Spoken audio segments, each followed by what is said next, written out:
You ever have a moment where something inside you whispers, something isn't right, but you keep brushing it off because you don't want to believe it? That's exactly where my story begins. For the longest time, I thought my relationship was steady, not perfect, but warm, familiar, safe. We had our routines, our inside jokes, our little traditions that made the world feel predictable. But then, out of nowhere, tiny cracks started showing, little changes in tone, conversations that suddenly felt shorter, and moments where he seemed present but distant at the same time. I remember telling myself it was just stress, or maybe I was overthinking, but deep down, my heart felt heavier each day. It was like standing in a room that looked the same, but the air felt different, thicker, quieter, and even though I tried to ignore it, a part of me knew I was walking toward a truth I wasn't ready to face. As the days passed, those uneasy feelings grew harder to silence. I tried to convince myself that every relationship goes through quiet phases, but something about this didn't feel like a phase. It felt like a slow drift, one I couldn't explain or stop.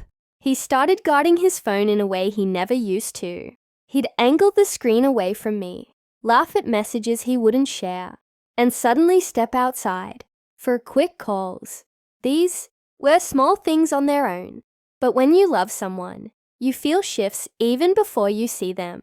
I remember sitting beside him on the couch one evening, and even though we were inches apart, I felt miles away. He was there physically, but emotionally. It felt like he had already left the room, and that quiet distance, it hurt more than any argument ever could. Still, I kept hoping. I was wrong, because admitting the truth meant accepting that something precious was slipping away. I wish I could say I discovered the truth in a calm, logical way. But the moment it happened, it felt like my whole world tilted. It was a quiet afternoon, and he had left his phone on the kitchen counter while stepping out to grab something from the car.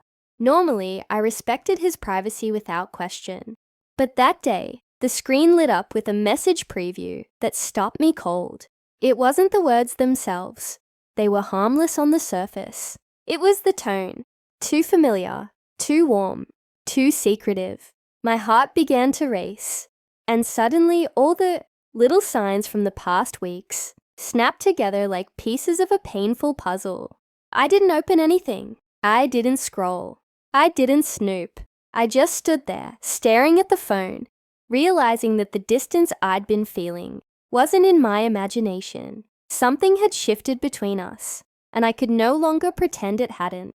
In that moment, denial collapsed, and clarity took its place. That night, I barely slept. I kept replaying every conversation, every moment he seemed distracted, every time he smiled at his phone a little too quickly. It wasn't the message itself that broke me. It was the realization that I no longer felt safe in my own relationship.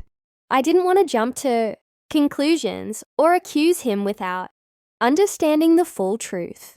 But my heart ached in a way I couldn't ignore. I felt torn between confronting him immediately and waiting until I could gather my thoughts. The fear of hurting him battled with the fear of being hurt even more. So, I made a decision. Before saying a single word, I needed clarity. I needed to understand what was really happening, not just what my emotions were screaming. It wasn't revenge I wanted. It was honesty. It was respect. And in that moment, I promised myself that whatever came next, I would handle it with calm, dignity, and self-respect. The day finally came when I could no longer hold it inside. I sat him down in the quiet of our living room, the air heavy with tension. My hands trembled, my heart racing, but I spoke slowly, honestly, and without anger. I told him what I had discovered, how I felt, and how betrayed I was. He tried to explain, but I noticed the hesitation in his eyes, the small cracks in the defenses he'd built. My heart sank, but I reminded myself to listen. This wasn't about shouting or blaming. It was about truth. For hours, we talked, sometimes silently, sometimes with tears. Every word, every pause, revealed more than I had imagined. In that moment, I realized something powerful. Facing the truth, no matter how painful, gave me control over my own life. I could no longer be a victim of circumstances. I had a choice: to forgive, to move on, or to protect myself. After confronting him, I felt a mix of relief and emptiness.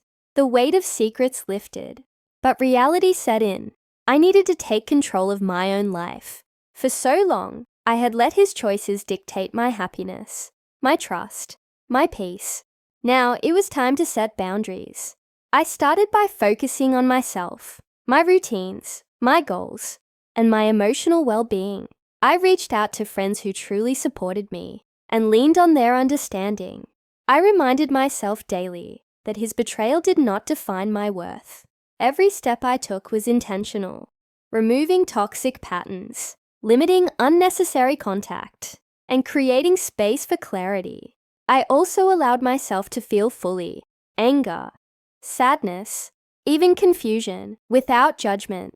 By facing my emotions, I reclaimed my power. I realized revenge in the emotional sense didn't mean hurting him back. It meant living fully, confidently, and unapologetically, showing that my happiness and self-respect were mine to protect. Looking back, I see how much this experience changed me. At first, I was consumed by betrayal, confusion, and the urge for retaliation. But over time, I realized that the ultimate victory wasn't in hurting him back. It was in reclaiming my life. I rebuilt trust in myself, learned to listen to my instincts, and set boundaries that honor my emotional safety. I also came to understand that betrayal can reveal hidden strengths. I found resilience, clarity, and a deeper appreciation for honesty and loyalty.